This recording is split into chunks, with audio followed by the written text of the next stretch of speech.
नमस्कार। भारतीय reserve bank RBI ने हाल ही में क्लाइमेट चेंज को लेकर एक बहुत गंभीर चेतावनी जारी की है। अब सवाल ये उठता है कि क्या हमारे बैंक्स, भारत के बैंक्स, इस बड़ी चुनौती के लिए तैयार हैं भी या नहीं। आज हम इसी पर थोड़ी गहराई से बात करेंगे। हमारे पास आरबीआई की फाइनेंशियल स्टेबिलिटी रिपोर्ट है और वो जो फरवरी 2024 का ड्राफ्ट फ्रेमवर्क आया था वो भी है। साथ में कुछ फाइनेंशियल एनालिसिस भी हैं। तो इनके आधार पे हम समझने की कोशिश करेंगे कि भाई आरबीआई क्या कदम उठा रहा है और बैंकिंग सेक्टर के लिए इसके क्या मायने हैं। हमारा मकसद साफ है, आरबीआई का पर्सपेक्टिव समझना और ये जानना कि बैंक्स को क्यों और कैसे कमर कसनी होगी। आरबीआई ने अपनी फाइनेंशियल स्टेबिलिटी रिपोर्ट में बिल्कुल साफ कर दिया है कि क्लाइमेट चेंज अब सिर्फ कोई एनवायरमेंटल मुद्दा नहीं है, ये एक बढ़ता हुआ फाइनेंशियल रिस्क है और इसमें दोनों तरह के रिस्क शामिल हैं। एक तो फिजिकल रिस्क जैसे बाढ़, साइक्लोन से होने वाला सीधा नुकसान, और दूसरा है ट्रांजिशन रिस्क। ये थोड़ा नया है, मतलब जो ग्रीन पॉलिसीज और नई टेक्नोलॉजी में बदलाव आ रहे हैं उनसे जुड़ा रिस्क। हाँ, और इसी को ध्यान में रखते हुए आरबीआई ने फरवरी 2024 में एक ड्राफ्ट फ्रेमवर्क भी जारी किया है। इसका सीधा मतलब ये है कि बहुत जल्द बैंक्स और जो बड़ी एनबीएफसीज हैं उन्हें क्लाइमेट चेंज से जुड़े अपने गवर्नेंस, अपनी स्ट्रैटेजी और रिस्क मैनेजमेंट प्रैक्टिसेस को पब्लिकली डिस्क्लोज करना होगा। बिल्कुल सही कहा, और इसमें जो टाइमलाइन दी है वो बहुत महत्वपूर्ण है। फाइनेंशियल ईयर 2027 से ये डिस्क्लोजर्स वॉलंटरी हो सकते हैं, मतलब बैंक्स चाहें तो करें, लेकिन फाइनेंशियल ईयर 2028 से ये मैंडेटरी यानी अनिवार्य करने का प्रस्ताव है। तो ये दिखाता है कि आरबीआई इसे लेकर कितना सीरियस है। रफ्तार काफी तेज है देखा जाए तो। हाँ, और सिर्फ डिस्क्लोजर्स ही नहीं, बैंक्स को क्लाइमेट स्ट्रेस सिनेरियोज पर आधारित स्ट्रेस टेस्टिंग भी करनी होगी।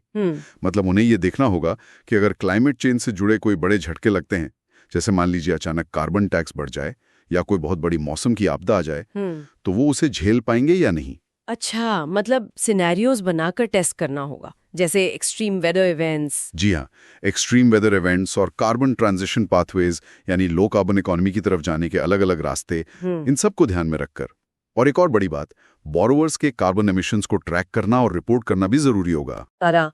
और शायद इसीलिए आरबीआई एक नया डेटा इंफ्रास्ट्रक्चर भी बना रहा है, आरबी क्रिस है ना, क्लाइमेट रिस्क इंफॉर्मेशन सिस्टम। बिल्कुल, आरबी क्रिस का मकसद यही है कि क्लाइमेट हैजर्ड्स और इमिशंस पर डेटा एक जगह इकट्ठा किया जा सके ताकि रिस्क असेसमेंट बेहतर हो।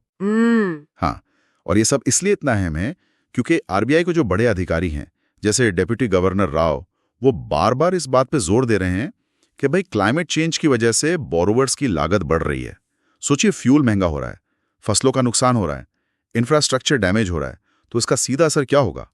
लोन डिफॉल्ट्स का खतरा बढ़ेगा, जिसे हम कहते हैं क्रेडिट रिस्क। अच्छा, क्रेडिट रिस्क बढ़ जाएगा। ये तो बैंकों के लिए सीधी चिंता की बात है। सीधी चिंता। और आरबीआई की चिंता सिर्फ यहीं तक नहीं है, वो ये भी कह रहे हैं कि ये रिस्क ना एक सेक्टर से दूसरे में फैल सकता है। इससे पूरे फाइनेंशियल सिस्टम की स्टेबिलिटी, जिसे हम सिस्टेमिक स्टेबिलिटी कहते हैं, वो खतरे में आ सकती है। ओह, मतलब ये सिस्टेमिक रिस्क बन सकता है। हाँ बिल्कुल, ये अब एक पोटेंशियल सिस्टेमिक रिस्क के तौर पर देखा जा रहा है। और भारत जैसी इमर्जिंग इकोनॉमीज के लिए एक और मुश्किल है, वो है डेवलपमेंट और डिसिप्लिन के बीच संतुलन साधना। आरबीआई को एक तरफ ग्रीन ग्रोथ को सपोर्ट भी करना है, शायद प्रायोरिटी सेक्टर लेंडिंग के जरिए या किसी और तरीके से, और दूसरी तरफ ये भी पक्का करना है कि बैंक्स इन नए क्लाइमेट रिस्क्स को मैनेज करने के लिए तैयार हों। ये आरबीआई के लिए एक बहुत बड़ी, मतलब दोहरी भूमिका है। सही बात है, ये बैलेंस बनाना आसान नहीं होगा। तो इस सब में बैंक अभी है कहाँ? मतलब जमीनी हकीकत क्या है, क्या तैयारी दिख रही है? देखिए, ऐसा नहीं है कि कुछ हो नहीं रहा, शुरुआत हुई है। कई बैंक्स ने एमिशंस डेटा कलेक्ट करना शुरू कर दिया है। कुछ ने तो ईएसजी एडवाइजर्स भी हायर किए हैं, एनवायरमेंटल, सोशल और गवर्नेंस मुद्दों के लिए। अच्छा, ईएसजी एडवाइजर्स, ठीक है। हाँ, लेकिन यहाँ दो मुद्दे हैं जो बहुत अहम हैं। पहला, अभी भी ग्रैन्युलर डेटा की बहुत कमी है। मतलब वो बारीक लेवल का डेटा जिससे आप रिस्क को ठीक से समझ सकें, वो अभी पूरी तरह अवेलेबल नहीं है। Data gap. बिल्कुल। और दूसरी, और शायद सबसे ज्यादा चौंकाने वाली बात यह है कि बैंक्स फिलहाल इन क्लाइमेट रिस्क की कॉस्ट को अपनी लोन प्राइसिंग में फैक्टर इन करते नहीं दिख रहे हैं। बाजार में ऐसा कोई साफ क्लाइमेट रिस्क प्रीमियम नजर नहीं आ रहा है अभी तक।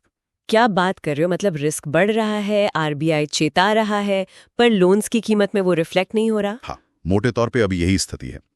ये एक बहुत बड़ा गैप है आरबीआई की एक्सपेक्टेशंस और जमीनी हकीकत के बीच। तो फिर आगे क्या देखना चाहिए हमें? किन चीजों पर नजर रखनी चाहिए? कुछ खास चीजें हैं। ये तो आरबीआई इन डिस्क्लोजर्स को मैंडेटरी करने की फाइनल तारीख क्या तय करता है, वो देखना होगा। हाँ, वो डेडलाइन अहम होगी। दूसरा, बैंक्स अपने क्लाइमेट स्ट्रेस टेस्टिंग टूल्स कब तक डेवलप और लॉन्च करते हैं, और वो जो आरबीआई क्रिस सिस्टम की बात हुई, वो कब तक ऑपरेशनल होता है। सही, टूल्स और डेटा इंफ्रास्ट्रक्चर। जी, और सबसे जरूरी ये देखना होगा कि बैंक्स इस क्लाइमेट डेटा को असल में अपने क्रेडिट डिसीजंस में इंटीग्रेट कैसे करते हैं। क्या फॉसिल फ्यूल्स की फंडिंग कम होगी, उस पर असर दिखेगा? हाँ, ये असली लिटमस टेस्ट होगा। बिल्कुल। और साथ ही आरबीआई, सेबी और सरकार की जो ग्रीन बॉन्ड इनिशिएटिव्स हैं, उनके बीच कोऑर्डिनेशन कैसा रहता है, वो भी देखना दिलचस्प होगा। तो कुल मिलाकर ये तो साफ है कि भारत का जो पूरा फाइनेंस इकोसिस्टम है, वो अब ये समझने लगा है कि क्लाइमेट सिर्फ इकोलॉजी का नहीं, इकोनॉमी और पैसे का भी मामला है।